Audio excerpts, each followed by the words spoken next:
Hello बच्चों, कैसे हैं आप सब। आज का हमारा टॉपिक है मीन लाइफ, यानी आज हम देखेंगे average life of one nuclei into a radio active sample. अगर हम बात करें रेडियो एक्टिव सैंपल की, तो रेडियो एक्टिव सैंपल में डिसइंटीग्रेशन की प्रोसेस चल रही होती है। तो from the beginning of time, जब से वो डिसइंटीग्रेट होता है, तो जो सबसे पहला न्यूक्लियस डिसइंटीग्रेट होगा, वहां से लेकर सैंपल के अंदर का लास्ट न्यूक्लाई जो डिसइंटीग्रेट होगा, वहां तक का टाइम, यानी कि इन्फिनाइट टाइम, यानी beginning time t equal to 0 से लेके infinite time t equal to infinity से तक न्यूक्लियस जो है सैंपल के अंदर अलग अलग टाइम पर डिसइंटीग्रेट होता है। लेकिन हम बात यहां पर कर रहे हैं एवरेज टाइम की, यानी कि mean life of nuclei inside a radio active sample की। चलिए देखते हैं इसे हम किस तरह से डिराइव करते हैं। तो मीन लाइफ को समझेंगे। All the nuclei of radio active sample do not disintegrate at the same time, यानी कि सारे जो न्यूक्लाई हैं वो एक समय पर डिसइंटीग्रेट नहीं होते हैं। वाइल वन न्यूक्लियस में disintegrate right at the beginning, यानी कुछ न्यूक्लियस शुरुआत में ही डिसइंटीग्रेट हो जाते हैं, जबकि एंड सम अदर में disintegrate at the end of the process, यानी कि इन्फिनाइट टाइम पर आकर कुछ बाकी के न्यूक्लियस जो है सैंपल के डिसइंटीग्रेट होते हैं। क्लियर? सो दैट अदर में disintegrate at the end of process, so the life time of the different nuclei में वेरी फ्रॉम 0 टू इंफिनिटी, यानी यहां पर किसी भी रेडियो एक्टिव सैंपल की हम अगर बात करें तो उसकी पॉसिबिलिटी ऑफ लाइफ जो है वो from time t equal to 0 से लेकर time t equal to infinite time तक जा सकता है, यानी इतना ज्यादा टाइम में वेरिएशन आप देख सकते हैं। तो बात यहां पर आ रही है कि अगर हम एवरेज टाइम निकालना चाहें, एवरेज टाइम ऑफ न्यूक्लाई निकालना चाहें फॉर डिसइंटीग्रेशन, तो वो कैसे निकलेगा।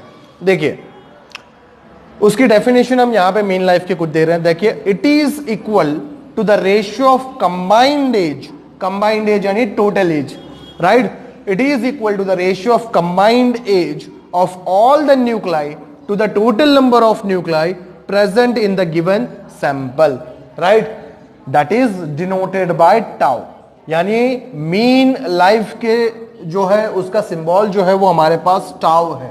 टाउ से हम इसे रिप्रेजेंट करते हैं। इसका रेशियो जो है mean life tau is equal to, यहां पर टाउ आएगा, it is tau is equal to sum of the life of all nuclei, sum of the life of all nuclei by total number of nuclei, यानी हम यहां पर सारे nucleus की life को, हर एक न्यूक्लियस की लाइफ को ऐड करेंगे, राइट। इसलिए क्या बोल रहे हैं, sum of the life of all nuclei by total number of nuclei. ये जो हमें रेशियो देगा ये मीन लाइफ देगा, यानी कि टाउ देगा। देखिए इसके लिए हम यहां पर क्या कर रहे हैं, let radioactive sample contains n not nuclei at time t equal to 0, यानी शुरुआत में beginning time t equal to 0 में सैंपल में कितने न्यूक्लियस हैं, तो इट इज n नॉट, उसकी नंबर कितना है, n नॉट हमारे पास है। After time t this number reduces to n, और बाद में आफ्टर टाइम t समय के बाद सैंपल के अंदर खाली n नंबर ऑफ न्यूक्लियस बचते हैं, इतने न्यूक्लाई बचते हैं लास्ट में। क्लियर? देखेंगे further, suppose dn nuclei disintegrate in time dt, यानी यहां पर हम सपोज कर रहे हैं टाइम t से लेकर t प्लस dt तक में dn जितने, बहुत ही स्मॉल नंबर ऑफ न्यूक्लाई है, dn नंबर जितने न्यूक्लाई डिसइंटीग्रेट हो जाते हैं। तो इस वजह से देखिए क्या लिख रहे हैं हम, therefore life of dn nuclei is equal to, it is the time for the nuclei t into dn हो जाएगा। तो dn जो है वो small number of nuclei into time करेंगे, this is the time for one nuclei है, right. तो इससे हमें क्या मिल जाएगा, it is the total time for our life of dn nuclei मिल जाएगा। लेकिन हमें फाइंड करना है सम of the life of all nuclei, यानी सारे न्यूक्लाई की लाइफ का एडिशन कितना आएगा।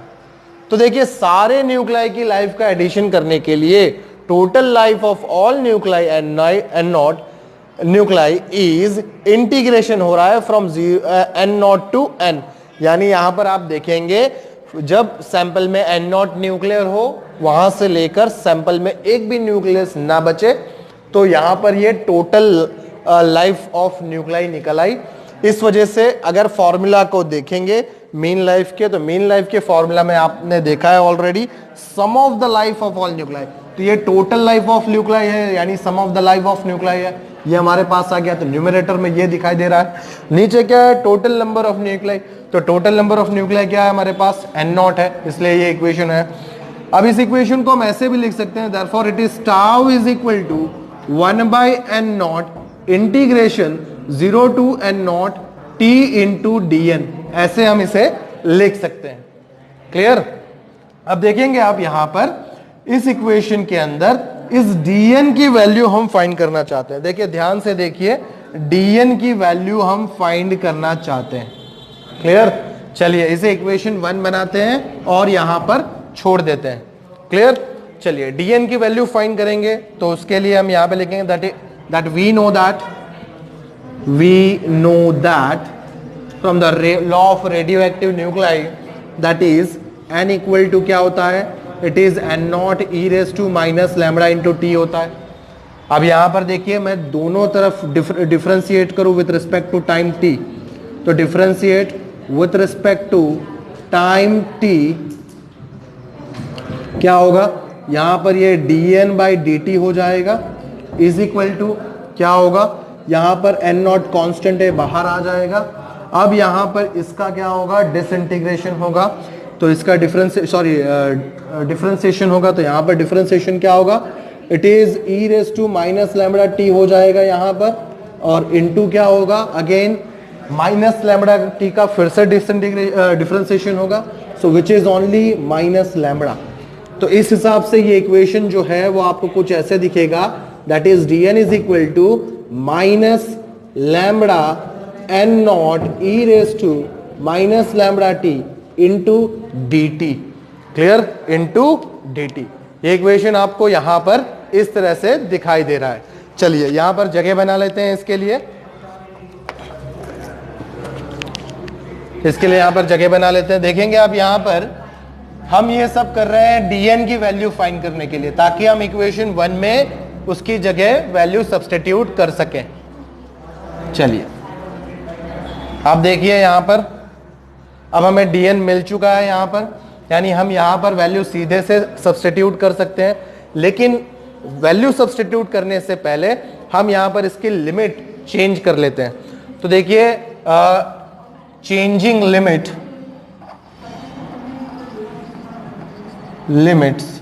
देखिए चेंजिंग लिमिट्स में क्या हम कर रहे हैं, देखिए जब नंबर ऑफ न्यूक्लाई जो है वो n equal to n naught है, तब हमारे पास टाइम कितना है, टाइम t इक्वल टू 0 होता है। क्लियर? अब time t equal to infinite है, तो नंबर ऑफ न्यूक्लाई कितने बचेंगे, इट इज 0। क्लियर? यहां पर कितने न्यूक्लाई बचेंगे, 0 बचेंगे। अब ये चीज को हम यहां पर इसे सब्स्टिट्यूट करके लिखेंगे, लिमिट चेंज करके। देखिए लिमिट चेंज करके लिखेंगे तो क्या होगा, this is therefore mean life क्या है आपके पास, it is tau is equal to 1/n0 integration 0 to n0, right, 0 to n0 t into dn है। dn की वैल्यू हमारे पास यहां पर ये है, यानी minus of lambda n not e raise to minus lambda t into dt, ये फॉर्म हमारे पास है। क्लियर? अब आप यहां पर देख सकते हैं क्या टर्म कैंसिल हो रहा है, आप देख सकते हैं यहां पर n नॉट टर्म कैंसिल्ड हो रहा है, ठीक है, और यहां पर जो है लिमिट चेंज हो जाएगी। जहां पर n नॉट था वहां पर टाइम कितना आ जाएगा, 0 हो जाएगा, जहां पर 0 था वहां पर टाइम कितना आ जाएगा, इन्फिनाइट आ जाएगा। तो ये हमने टाइम चेंज कर दिया। आप देख सकते हैं जो टर्म ये पहले अलग थी, dn के फॉर्म में रिस्पेक्टिव था, अब वो टर्म जो है विद रिस्पेक्ट टू dt है, right, with respect to time जो है वो dt यहां पर वेरिएबल टर्म है। तो देखिए यहां पर इक्वेशन क्या बनेगा, minus of infinity to 0 into t lambda e raise to minus lambda t dt, ये फॉर्म हमारे पास आया। माइनस साइन को लिमिट चेंज में यूज कर लेंगे, तो यहां पर क्या होगा, इट इज इंफिनिटी इंटरचेंज हो जाएगी, यानी यहां पर क्या होगा, इट इज 0 to infinity हो जाएगा। Clear, t lambda e raise to minus lambda t d t, ये फॉर्म हमारे पास आ रहा है। Clear, which is tau is equal to, right, which is tau equal to. अब आप यहां पर देखेंगे लैम्बडा टर्म जो है वो हमारे लिए कैसी है, कांस्टेंट है, तो इसे इंटीग्रेशन से बाहर निकाल लेंगे, और वेरिएबल टर्म जो है वो हमारे पास t है, यानी यहां पर क्या होगा, देखिए इस टर्म में it is tau is equal to, lambda term बाहर आ गई, इंटीग्रेशन 0 to infinity, यहां पर वेरिएबल टर्म कौन है, t है, और साथ में दूसरी वेरिएबल टर्म कौन सी है, it is e raise to minus lambda into t है, राइट। रेस्पेक्टिव टर्म हमारे पास क्या है, dt है। अब देखिए इसे हम सॉल्व करेंगे। सॉल्व करने से पहले बच्चों आपको मैथ्स का एक इक्वेशन याद होना चाहिए, विच इज इंटीग्रेशन और मल्टीप्लिकेशन रूल फॉर इंटीग्रेशन। देखिए उस इक्वेशन को मैं यहां पर लिख लेता हूं, देखिए ध्यान से, it is integration of u dot v, right. Integration of u dot v जब भी आएगा तब इस टर्म का इक्वेशन जो फॉर्मूला होता है वो क्या होगा, it is u integration of v dot dt, clear, then plus integration of here it will be du by dx, again integration, here it is v into dx, right, into dx, this is the term, right, और this is the formula for u dot v। हमें ये याद रखना है equation, right. आप यहां पर देख सकते हैं, अगर मैं इस इक्वेशन को इसके साथ कंपेयर करूं तो t जो है वो u के जैसे बिहेव कर रहा है, और यहां पर ये जो टर्म है वो v के जैसे बिहेव कर रहा है। क्लियर, और अब बाद में इस इक्वेशन को यहां पर इस्तेमाल करेंगे। देखिए क्या होगा, it is tau is equal to in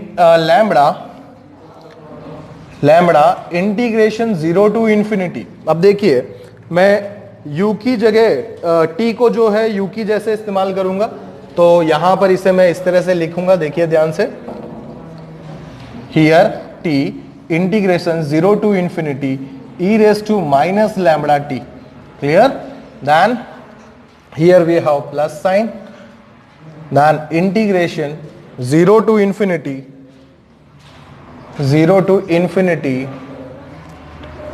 du by dx, मतलब it is dt by dt, respective term variable क्या है हमारे पास, विथ रिस्पेक्ट टू dt है, इसलिए यहां पे डिफरेंशिएशन में dt इस्तेमाल होगा, वो आपको याद रखना है। क्लियर, देन अगेन इंटीग्रेशन क्या होगा, अगेन 0 to infinity क्या होगा, it is e raise to minus lambda t into dt, ये फॉर्म हमारे पास आया है। क्लियर, अब देखिए इसे हमें सॉल्व करना है। देखिए क्या होगा, tau is equal to lambda, क्या होगा, इट इज इक्वल टू, इस टर्म को थोड़ा हम अंदर ले लेते हैं, यानी यहां पर हम इसे ऐसे लिख सकते हैं 0 to infinity t integration minus lambda t plus क्या होगा, यहां पर देखिए dt बाई dt 1 हो गया, इंटीग्रेशन 0 to infinity हमारे पास बचा है, और इसका जो डिफरेंशिएशन है वो क्या आएगा, it is e raise to minus lambda t whole by क्या होगा, अगेन न्यूमरेटर जो है लैम्बडा t उसका डिफरेंशिएशन होगा, यानी डिनोमिनेटर में माइनस लैम्बडा बचेगा। क्लियर, देखिए डिनोमिनेटर में क्या बचेगा, माइनस लैम्बडा बचेगा। क्लियर, चलिए ओके। अब आप यहां पर देखेंगे यहां पे इस रेंज में, राइट, अगेन इसका डिफरेंशिएशन निकलेगा, देखिए क्या होगा, tau is equal to lambda, right, integration 0 to infinity t e raise to minus lambda t, minus sign यहां पे ले लेते हैं, -1 बाई लैम्बडा। अब इंटीग्रेशन में क्या होगा, 0 to infinity e raise to minus lambda t, again ये फॉर्म बचा है हमारे पास। देखिए यहाँ पे it is tau is equal to lambda, यहाँ पे इस टर्म में डिसइंटीग्रेट करेंगे तो आप देखेंगे अपर लिमिट क्या है 0, लोअर लिमिट क्या इन्फिनिटी, और नीचे लोअर लिमिट क्या है 0, मतलब यहां पर एक समय पर प्रोडक्ट में इंफिनिटी आएगा और पावर में इंफिनिटी आएगा। अभी पावर में e रेस टू इंफिनिटी क्या होता है, जीरो होता है, इस वजह से ये टर्म इंफिनाइट के फॉर्म में क्या हो जाएगी, जीरो हो जाएगी। इसी तरह दूसरी तरह से सोचें, जब लोअर लिमिट यहां पर रखेंगे तो t के साथ जीरो होगा, यानी प्रोडक्ट में जीरो आएगा, तो इस वजह से दोनों ही रेंज में, क्योंकि t मल्टीप्लाई में है, इस वजह से दोनों ही रेंज में क्या होगा, यहां पर इसका सॉल्यूशन जीरो आएगा। क्लियर। अब देखिए इसकी बात करें, -1 बाय लैम्बडा, यहां पर क्या होगा इसका integration, it is e raise to minus lambda t whole by again minus lambda आया, ठीक है, whole by again minus lambda आया which is 0 to infinity. Clear. अब आप यहां पर देखें, tau is equal to lambda equal to, अब जीरो को नहीं लिख रहे हैं, -1 by lambda square, minus minus plus हो जाएगा, इसलिए 1 बाय लैम्बडा स्क्वायर, और यहां पर क्या आएगा, e raise to minus lambda t from 0 to infinity, ये टर्म हमारे पास बचा है।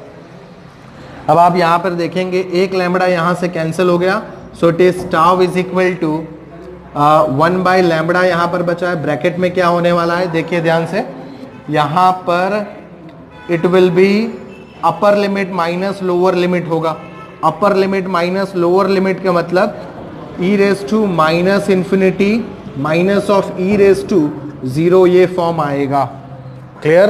देखिए यहां पर इसका मतलब टाउ इज इक्वल टू यहाँ पे 1 by lambda in a bracket infinity, exponential में इंफिनिटी आए मतलब ये टर्म 0 हो जाएगा, माइनस e रेस टू 0, यानी यहां पर ये टर्म 1 आएगा। क्लियर। चलिए ओके, अब यहां पर ध्यान दीजिए, यहां पे एक छोटी सी मिस्टेक हुई है मुझसे, इस फॉर्मूले में यहां पर माइनस साइन आएगा। क्लियर। ध्यान दीजिए बच्चों, यहां पर माइनस साइन आएगा, ठीक है, यानी ये साइन प्लस हो जाएगी, यहां पे भी प्लस हो जाएगा, और यहां पर सॉरी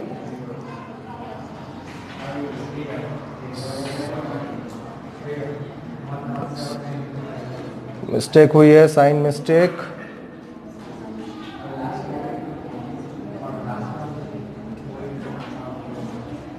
हाँ यहाँ पे प्लस होगा, इस वजह से यहाँ पर एक माइनस साइन बचेगा, इधर एक माइनस साइन आएगा, ये माइनस साइन होगा, अब माइनस माइनस जो है वो प्लस हो जाएगा, मतलब tau is equal to 1 by lambda form आएगा।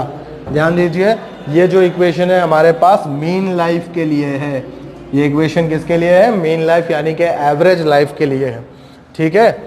चलिए अब यहाँ पर आप देखेंगे एवरेज लाइफ यानी आपके लिए क्या हो गया, इट इज 1 बाय लैम्बडा हो गया। तब तो हम टी हाफ जो है, टी हाफ जो टाइम लिखते हैं वो लिखते हैं 0.693 बाय लैम्बडा लिखते हैं। ठीक है, मतलब आप यहाँ पे देखेंगे इनवर्सली प्रोपोर्शनल में लैम्बडा है, इसका मतलब ये हुआ 0.693 टाउ हुआ आपके लिए, क्या हुआ 0.693 टाउ हुआ। तब देखेंगे आप यहाँ पे इस टर्म को tau is equal to t half by 0.693 लिख सकते हैं, which is equal to 1.44 t half time है होगा, राइट। तो ये हमारे लिए एक नया रिलेशन यहां पर है, clear, with the mean life. चलिए, थैंक यू।